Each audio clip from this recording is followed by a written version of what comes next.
Okay, welcome to London's Craziest Gangster with me, Mr. Fish, whose motto is, if devils fly and angels die, how come I'm still alive?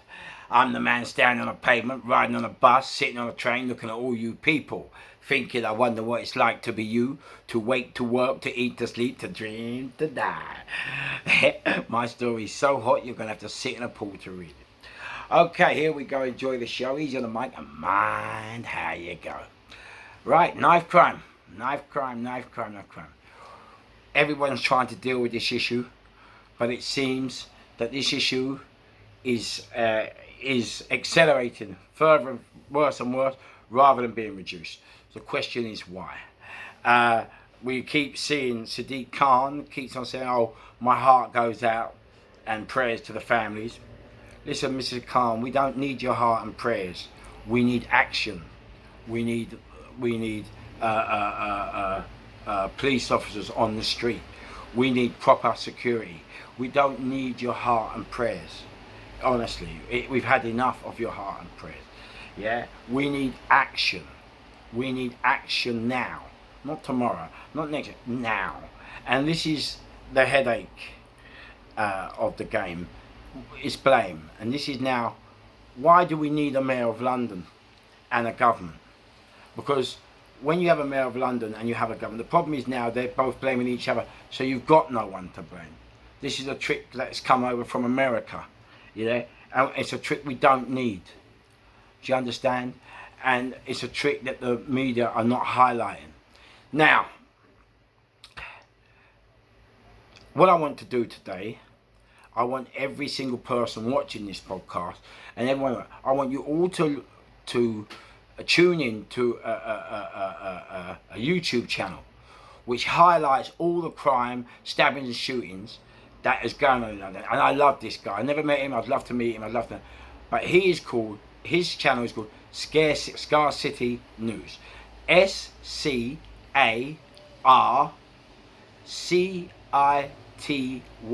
News. Scar City News. I believe he's from Birmingham. Now I want every parent, every adult, every kid to type in Scar City News. Then you may get the measure on exactly how many gun crimes and knife crimes we are really facing. Because this man who runs Scar City News, he is bringing it, he has taken place of the media, of the real media, BBC, Sky, they all hide it. Scar City News is bringing it to our attention, and so it's important that we all go over there, because we need to start getting to grips with what is going on in our country, in our towns, in our boroughs. We need to get to grips. Yeah, let me highlight something here. Last month in Hillingdon, there were 2 youths that got caught with knives, and so they were ordered by the judge or whatever to attend anti-knife carrying course at the youth offending office, which is the probation office for youngsters in Hillingdon. Anyway, 2 of the youngsters who were told to attend this had altercations before they went there, and they were swearing at each other on the phone and anyway, they both attended the course on the same day, and one of them, on a non-carrying knife course held in the youth offending office in Hillingdon, stabbed the other one to death. What chance do we have as parents, as adults, as children, as community, as boroughs, as nationwide, as a country? What chance do we have of putting this issue to bed if the law, the judicial system, the justice system can't even control and tell when kids are in danger under their own roof? 2 kids on an anti-knife carrying course held at the youth offending centre, which is supposed to be there to help protect the adults and the kids and the community from this kind of behaviour, and they allow these kids to kill each other there, to kill one kid to kill the other there. Huh? And Sadiq Khan and Boris Johnson again, oh, we both send out our heartfelt prayers. We're not interested in your heartfelt prayers. We're not interested in your words. We're not interested in Sadiq Khan and Boris Johnson. We want interest as one.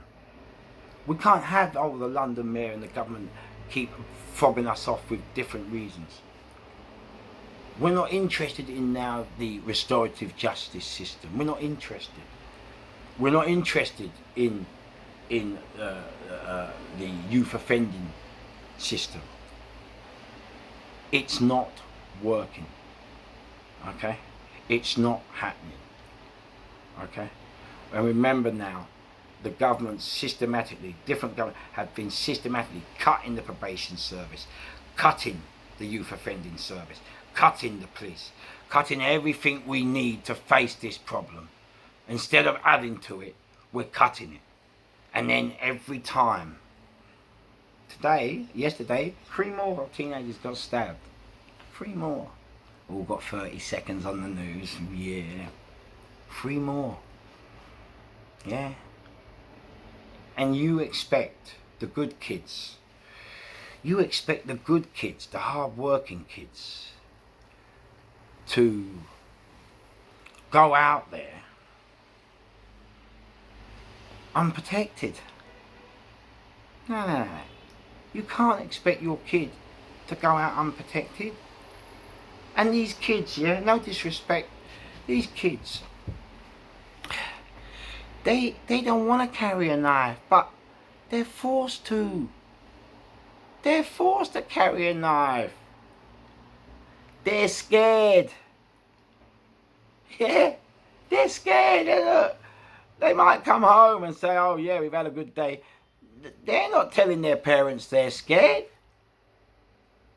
They're not going to, because kids don't do that. Okay? And kids don't want to get involved. But listen, look, you have to ask the question. If the police can't protect you, if mum, dad can't protect you, your brothers can't protect you, the schools can't protect you, the youth offending behaviour programs can't protect you, the probation service can't. You've got to protect yourself. And I mean, can you blame them? Can you blame them? Hey? Look, in the Roman days, the Vikings, if someone's carrying a knife, the other side carrying a sword, you've got to carry a sword. Whether you want to or not. You know, this look, parents, people, adults, the country, the nation, society, look, everybody's got to start waking up and doing their part, because we are not doing enough to take this under control. You're too busy looking at me and looking at TV and looking at, so you're not getting off your arses and coming together to tackle this. And I no disrespect to you, look, but I don't know why. I look at all these houses out there. I look at all the estates. And I am disgusted. I'm disgusted to think that all these houses and flats, that we've all got kids, that we've all got families, and yet we still are not taking this on board as a collective to the government. Why? Why? I don't understand it. How many kids have got to die before we all come? Why? Why? I don't get it. Yeah? Do you know, I remember when we was growing up, and I used to tell all the parents, yeah, well, if someone troubled my kid, I'll kill him. If someone done that to my kid, I'll kill him. If someone done that to the guy. Mate, and yet when it happens, you don't kill him. We've got to start waking up. You know? And secondly, these kids, These kids have got to start, they've got to start understanding, you know. We are now sending out the wrong messages. Look, rap, I don't blame different things, but you have to take some blame. Rap, Grand Theft Auto, Mafia things. These things, you know, not, it don't fit, but some people take these things and use them and go the wrong way. Now, if you're going to be into rap, and you're going to rap about things and quote each other, then that becomes the norm. Do you understand? Yeah? And so, when you've got 11-year-olds and 13-year-olds and you're going, yeah, I rap this, yeah, I cut you, I shoot you, I put you in the ground, fuck with me, I'll take your trigger, I'll use the trigger, I'll take your pound, yeah, I'm in the game, you know my name, and if it's not you, it's a shame, yeah, trust me, yeah. Listen, mate, when you're chatting those kind of lyrics, yeah, I'll shoot your mum, I don't give a fuck if you think I'm deaf and you're dumb, fuck with me and I'll make you come, trust me, I'm in the game. You're shooting that lyrics, those chat, yeah? Mate, that's how it becomes in your life. In your life. And everyone, yeah, great. Look at all the rap stars that are now getting shot, now dying. Look at them. All portraying the wealth. Which, listen, nothing wrong with it. There's nothing wrong with rapping. There's nothing wrong with portraying the wealth of your trade. There's nothing wrong with art. But the thing that is wrong with it is if you are using it and people copying it and then taking it out of context and bringing it into the real world. That's when it's a problem. And this is what is also driving this crime up. Yeah? Music is a big, massive factor. Now, it's, you know, it's quite funny because there I am, yeah? Now, me, I'm going to be honest with you. I've become extinct in the game. Yeah? I've become extinct. Okay? I've got a massive name in the game. Yeah, it's well known within the circles of the game. It's not really well known to you until I came to YouTube, but people in the game actually knew it. But I've become extinct now. And you know why I've become extinct? Because all these so-called soldiers and all these so-called bad boys, yeah, they don't want to work with Mr. Fish. They don't want to work, you know why they don't want to work with Mr. Fish? Because they think Mr. Fish is going to take a gun and let off every time. Yeah, and that's the problem with having a name. They think I'm just going to get off, take the gun, bang, bang, bang, bang. No. Yeah? What it is with me, we do what we have to do, but it's used to control, but we don't let off unless the other side is letting off. Do you get me? We're not that guy. We don't hurt innocents. Do you understand? Yeah? And I've been there with innocents. You know, when you are in the game, like myself, there are some times you have to take responsibility, not just for yourself but for everyone in the game. And when you see innocents about to get hurt, then you have to call a shot. Yeah, you might have to try and get the other side to stop this guy. Now, I remember in Shepherd Bush once, okay, this is what I'm talking about, responsibility. You lot have got to stop sitting there. Yeah, if I'm in the game, and the game means don't grass, don't do it. If I can take responsibility and do what I have to do, you can take it. Okay? Now, this brother, yeah, two brothers there were in Shepherd Bush, and one shot the other one. Okay? And the one that was living, the police, gave him bail. And he rang me. Okay? And he said, Fish, man, Fish, I need a gun now. I need a gun. They're not taking me, Fish. I'm taking them out. Okay? So I thought, you know what? And what it was, this time I had a club called Laserdrome in Peckham. Okay? And this was about, I don't know, maybe 98, somewhere there. And you know what? Every day when I used to go to Peckham, we used to start at 7 I used to leave at 7 in the evening, open at 10, and we'd shut at, the doors at 7 in the morning, but I'd be there till 1. And I would always, after that big long shift, because you know, Laserdrome, 2,000 people, a chill out room and a jungle rave room. It was very hard to police, very hard to control, you know, and it was the biggest club in London at that time. And so when this guy rang me and said, Fish, let me tell you, yeah, they're not getting me. I'm taking them with me. So you know what I've done? You know, I said to him, do me a favour, kid. Do me a favour. Come and see me at the club, alright, and let's talk about it.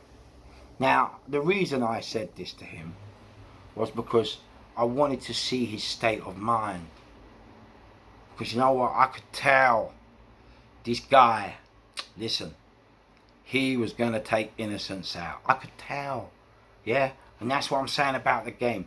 When people tell me, oh, I'm not built like that. Yeah, listen, I am built like that. Yeah, sometimes you have to do what you've got to do regardless if it means saving innocent lives. So anyway, I told this guy to come and see me. And even though I'd Laserdrome and I had to police 2,000 people and I'd get crackheads and e-heads and fucking skagheads running all over the club, people getting tripped over, fights, all night long, only one thing was in my mind. I needed this guy to come and see me. I was waiting for the call from the door. Fish, there's a geezer here to come and see you. All night I was waiting. That call never came. Anyway, at the end of the night, in the early morning, 7 o'clock, I emptied the nightclub. I sat there with my boy Ryan and all the rest of security, Randy. And we sat there and they kept saying, Fish, what's wrong, what's wrong? And I said, no, nothing, I've got to do something. I don't want to do it, but I've got to. So anyway, I used to teach boxing for the old Bill and help the youth stay out of trouble. And so the guy that used to help me coach, I rang him up. I said, listen, and do me a favour. You know the guy that shot his brother? He said, yeah. I said, and you have to take him off the street. He said, why? I said, and look, I can't tell you. You have to trust me here, and just take him off the street for a couple of days, let him rest. I said, believe me, and I'm telling you, he's going to hurt innocent people. Ah, Fish, I can't go back to the police and tell them that. They need something to go on. I said, and I'm telling you, this guy is going to take people out. Innocent people. You've got to take him off the street. Trust me. Yeah? Because, you know, it's, you know, just because you're in the game, just because you do what you have to do, doesn't mean that you must allow someone in the game similar to you to go out there and hurt innocent, totally innocent people for nothing. Yeah, no. That is the scum, the dirt, the filth. And so I said, Anne, listen, you need to take this, please, Anne. I know what I'm saying. I'm in the game. I know. I've been in the game long enough. I've been around people with guns, and I know when I can hear what I'm hearing. Anyway, this was Sunday morning, early Sunday morning.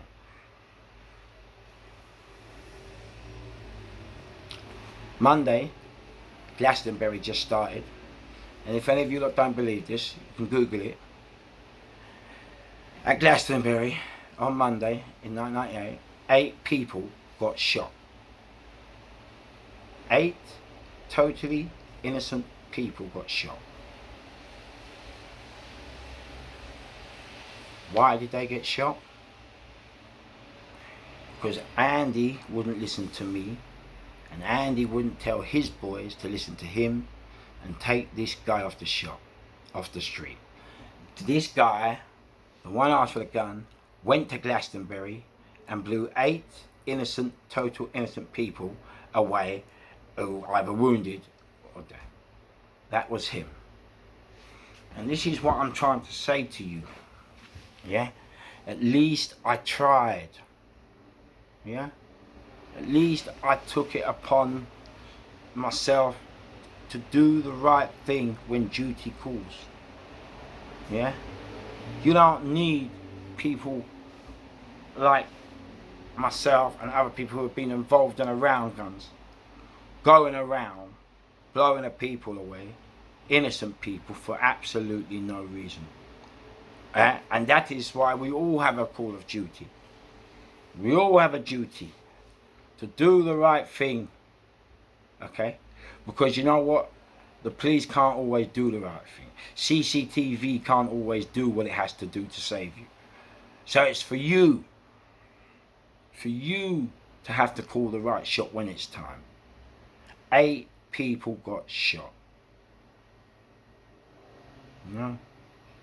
And now we've got the stabbings going on. Stabbings are going on. Kai Prince's dad is doing all he can. There are people going around collecting knives. There are mums in Ruislip going around helping the kids. There are dads and groups in Willesden are going around protecting the streets. I dare say there are many more organisations all trying to put this to bed.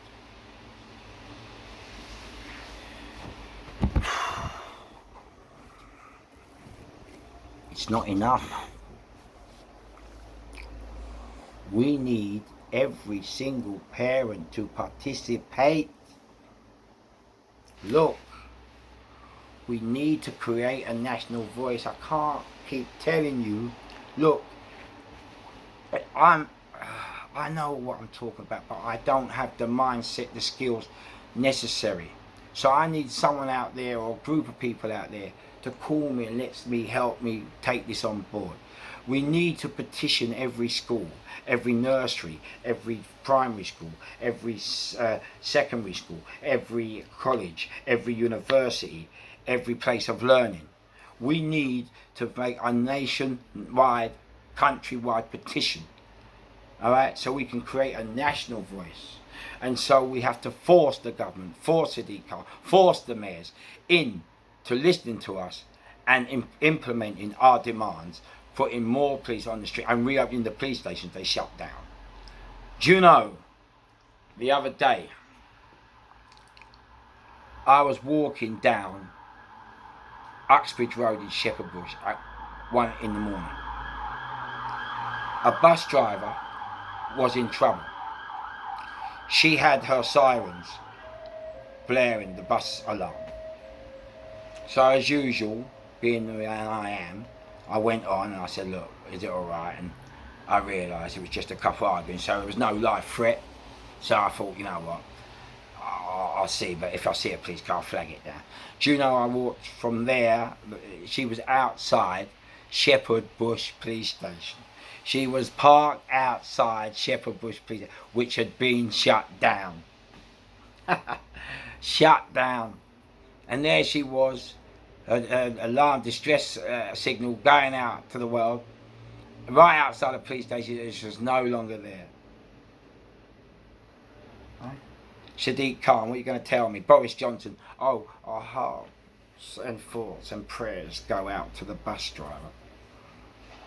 Do you know, I walked down and I waited and I saw and I looked for a police car. Just because, do you know, not one police car. This is a bus driver who helps the community. Yeah, not one police car in 20, 25, half an hour. Not one police car. Look, we need to come together.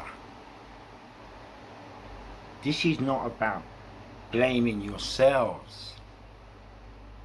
Okay? When I am in charge, when I do security, and I'm in charge of a nightclub, okay, I have to take responsibility for each and every single one of you coming through that door. Okay? It's my job to make sure that no one is bringing in illegal weapons. It's my job to make sure everybody gets searched. Okay? Either at the door or inside the premises. It's my job to keep you safe, regardless of cost. And it's the government's job and it's the mayor's job together. Stop trying to do this separately. It's their job to keep us safe, and they're not doing it. And we are all sitting here, right, scratching our hair in despair, going, why is this happening? This is happening because unlike France, where they come together and deal with it, we're all sitting at home, yeah, eating truffles, drinking gin, bottles of wine, right, cans of beer, going, oh yeah, well, it's their fault, it won't happen to me. Oh well, it's gone too far. Oh, what am I going to do? I can't make changes. Enough is enough. We can all make changes. Look, grandparents, parents, everybody. I just need someone to show me how to do it, the best way to do it. I need help and I'll do it. But we need to start. Because I'm telling you, you don't start now, then you know what? That is it. Then you have to say hello to the future. You have to buy your kids stab-proof vests. You have to buy them. Yeah, that's it. This is happening in schools, youth offending centres. This is happening on the street. You know, it's time. It's time. We have to come together. We can't be looking at Kai Prince's dad. We can't be looking at the Reverend who started a boxing gym. Look, it can't be done like that. It has to be done as if we are going to war. And secondly, the sentences that you're giving. Kai Prince's dad said his son's killer got 13 years, his son was 15, not even. Look, it's rubbish. And that just shows you Boris Johnson, Sadiq Khan, and the judicial system and the restorative justice system, they don't care. Oh, you go and nick their money? Oh, well, yeah, you'll get 20 years. Oh, yeah, you're like me, IPP. I never hurt no one. I never killed no one. I'm doing night. Well, because I went for the money. Yeah. Stop putting money before lives, Boris Johnson. Stop putting money before lives, Sadiq Khan. Stop putting money before lives, the government, ministers, MPs. Stop putting money before us, the people, before your people, for the people who vote for you. Please, help us. Help us. Yeah? Look, you took the security away, not us. Yeah? Okay? You bailed the bankers out, bail the police out. Alright? Bail them out. Because while you're there not bailing them out, yeah, people of all middle class, working class, underclass, upper class, people's kids are dying. And at this, mate, from where I'm sitting now, it looks to me, and I don't want to say it, I don't even like doing politics, but it looks like you do not care. You don't care. Now, this isn't like America, where Obama and Trump and Biden all have to succumb to the NRA, the National Rifles. No, this is not about the NRA. We don't have that here. So you can do something about it without losing your political spear. Okay? Okay? Now, they're forced into it. They can't get rid of gun crime because they are brought by the NRA. But here we are not. So we're asking you, I'm telling you, Sadiq Khan, I'm asking you, Boris, I'm asking you, MPs, I'm asking Parliament, you need to get off your arse because all these people that are dying are your constituents, the people that you're asking to vote for you. And Stammer, if you've got anything, then you start organising this thing and getting it going and helping us. You're supposed to be the middle class, working class, then help us. Yeah? Do something. Yeah? Please, everybody do something. Right, that's it now. Easy on the mic, mind, there you go. Sorry it was a bit bad. Sorry it's a bit, like, sorry it's a bit morbid, but listen, we have to deal with this problem. Don't forget to like and subscribe. I know it's not a nice show to like and subscribe, to keep the show alive. But I have to really start doing it, and that's why I'm back now. Respect to you all. Stay alive.